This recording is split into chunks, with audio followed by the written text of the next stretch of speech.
Namun, tidak lama setelah dia terbang, dia melihat mata Qin Yichen berkedip-kedip dalam waktu dan ruang, dan tiba-tiba, ribuan pisau diledakkan di belakangnya. Ledakan. Dengarkan saja langit berbintang dalam yang asli. Ada dengungan teredam, dan sosok yang tampaknya meleleh ke dalam kegelapan pergi dengan marah, tetapi tertinggal dalam kegelapan. Itu adalah anjing elang dari bagian rahasia pengadilan hari itu, dan dia diam-diam mengawasi kita. The Star Reaching King tidak akan menyerah. Ayo pergi secepat mungkin. Terbang jauh-jauh di antara langit berbintang yang tidak dikenal ini. Sekitar 2 jam kemudian, Ke Tiangxuan tiba-tiba mengerutkan kening, dan berkata kepada Qin Yichen, di sini, ini benar-benar berbeda dari era prasejarah yang sebenarnya. Karena leluhur pertama memprovokasi raksa jahat di bawah pegunungan. Ketika klan pindah, dia terbang jauh-jauh dan menggambarkan semua bintang yang dia temui. Tetapi perjalanan kita di sepanjang jalan jelas berbeda dari apa yang dijelaskan leluhur pertama. Meski karena kedatangan mereka, waktu bagi Shen Kue untuk meninggalkan bintang telah maju. Namun tahun-tahun sebelumnya tidak akan mempengaruhi kelahiran dan kematian langit, bumi dan bintang. Qin Yichen juga sedikit mengernyit. Sepertinya ini memang bukan era prasejarah yang sebenarnya. Jadi apa yang kita lihat dan alami adalah bayangan cermin, atau apa? Nenek moyang kedua Kaisar Ke mengatakan sebelum dia datang, mengambil contoh kelompok etnis tetangga Kaisar Ke dan Wujin, mengatakan bahwa era besar yang mereka temui akan berbeda dari era sebenarnya. Tetapi ketika dia benar-benar menemukannya, Qin Yichen tidak bisa menahan keterkejutannya. Beberapa bintang yang seharusnya direkam oleh nenek moyang pertama Kaisar Ke hilang. Tetapi di sana muncul serangkaian roda bintang, alam semesta luas, penglihatan tidak ada habisnya. Dan bintang-bintang dipantulkan oleh cahaya kutub, bodoh. Aneh dan misterius, sangat misterius. Tidak hanya itu, Qin Yichen juga samar-samar merasa bahwa ketika mereka melakukan perjalanan melalui ruang angkasa, sepertinya waktu mereka berbeda karena mereka terbang ke setiap bidang bintang. Sama seperti benua yang dicurigai sebagai tanah suci, seperti benua leluhur pertama Kaisar Ke. Keduanya dipisahkan lebih dari beberapa jam, dan waktu mereka berada juga bertahun-tahun lagi. Tapi Qin Yichen juga sulit menebak dari mana dia datang.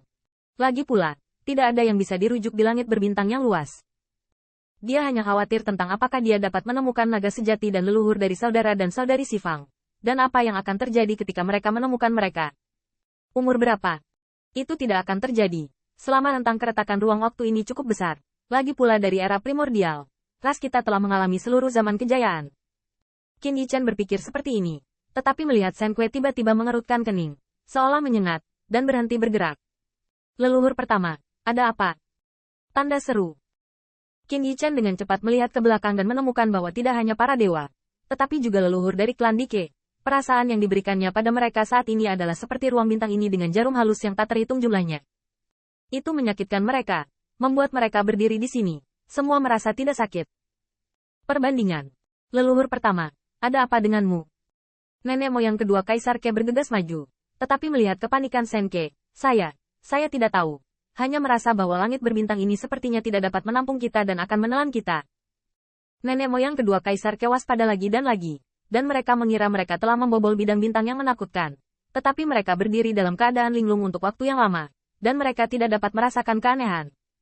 Ini seharusnya tidak sengaja ditujukan ke alam Daozun dan di bawah. Ke Tiangxuan berbisik dan menatap Qin Yichen, hanya untuk menemukan bahwa yang terakhir memiliki wajah normal, hanya menatap Shen Ke, seolah memikirkan sesuatu. Saya mungkin sudah menebak masalahnya. Qin Yichen perlahan berkata, mari terbang jauh, melalui ruang dan waktu. Saya tidak tahu berapa tahun telah berlalu. Alasan mengapa kami tidak berbeda adalah karena kami melewati celah waktu dan ruang, dan apa yang kami temui sebenarnya bukanlah era primitif. Meskipun Qin Yichen tidak tahu alasan spesifiknya, dia mungkin bisa menebak di mana masalah para dewa berada. Dan nenek moyang pertama, zaman ini, makhluk zaman ini, mereka berbeda dari kita. Dengan kata lain, mereka adalah makhluk lebih dari 200 juta tahun yang lalu, dan kita lebih dari 200 juta tahun kemudian, dan kita sedang terbang di sepanjang jalan ini, dan waktu tidak diketahui apakah maju atau mundur. Tetapi mereka bukanlah usia nenek moyang pertama.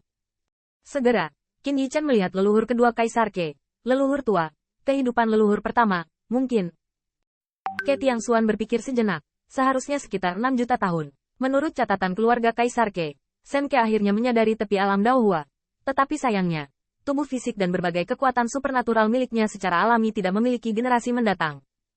Dengan kondisi seperti Putri Wenxing, pengalaman di alam rahasia tempat suci agung klan Kaisar Ke. Perbedaan antara tubuh fisik dan berbagai faktor lain menentukan bahwa Zhou Yuan Dewa dan Putri Wenxing kemudian berbeda meskipun mereka berasal dari alam yang sama. Setelah mendengar bahwa hidupnya dibicarakan, Shen Kue tidak tersesat, tetapi penuh kegembiraan. 6 juta tahun. Bisakah saya hidup selama itu? Qin Yichen tidak bisa berkata-kata, tetapi optimisme Shen Kue tidak palsu. Anda harus tahu bahwa bahkan dengan kekuatan leluhur kedua Kaisar Ke, Zhou Yuan harus jauh melebihi Shen Kue. Namun, di surga Kaisar yang lahir setelah jatuhnya era naga sejati, perjuangan Kaisar rata-rata sekali dalam sejuta tahun. Tidak mungkin untuk mengatakan kapanpun, Kaisar mungkin mati, dan belum tentu ada dewa yang berumur panjang. 6 juta tahun. Qin Yichen mengusap dagunya. 6 juta tahun tidak singkat, tetapi di hadapan sungai yang panjang, itu masih belum cukup. Jika kita kembali ke sebelum kelahiran leluhur pertama, maka leluhur pertama seharusnya tidak ada. Jika kita pergi ke masa depan ketika umur leluhur pertama habis, maka leluhur pertama seharusnya tidak ada. Maka hal aneh yang dirasakan nenek moyang pertama sekarang adalah penolakan antara langit dan bumi. Lalu apa yang harus dilakukan? Putri Wenxing agak bingung. Dia tidak bisa tidak membawa leluhur pertamanya, bukan? Tahukah Anda, pengadilan surgawi sekarang telah memperhatikan keberadaan leluhur pertama, dan bahkan anjing elang dari bagian gelap pengadilan surgawi masih bersembunyi di kegelapan. Qin Yichen baru saja menyadari bahwa itu telah menembus ke masa depan yang mereka tinggalkan, dan menemukan bahwa orang kuat di bagian gelap dari istana surgawi menunjukkan aura, dan dia tahu bahwa seseorang secara diam-diam mengikuti. Konsekuensi meninggalkan leluhur pertama di sini adalah bencana. Untungnya, setelah merenung sebentar, Qin Yichen tiba-tiba berkata, kembali dulu, dan mundur di sepanjang bidang bintang yang kita terbang. Nenek moyang kedua Kaisar Ke saling memandang, dan mengikuti mereka satu demi satu. Setelah 2 jam melempar, Qin Yichen berdiri di ruang bintang dan bertanya, leluhur pertama, apakah ada kelainan seperti itu sekarang? Shen Kue melihatnya dengan hati-hati dan menemukan bahwa tidak ada masalah. Segera, saya melihat jejak Qin Yichen yang tiba-tiba, dan waktu di matanya berkedip. Dalam sekejap, waktu dan ruang tempat para dewa dan leluhur klan Kaisar berada, ada riak waktu yang mengalir, seperti riak di danau, menutupi mereka. Melihat bola waktu yang terkondensasi seperti ember, menyelimuti para dewa di dalamnya, cara seperti itu mengejutkannya. Tetapi Qin Yichen berkata sambil menghela nafas lega, baiklah, saya akan memotong periode waktu dan ruang di langit berbintang ini, dan kemudian menutupi leluhur pertama, sehingga selama penghalang ruang dan waktu tidak rusak, leluhur pertama dapat mengikuti kita.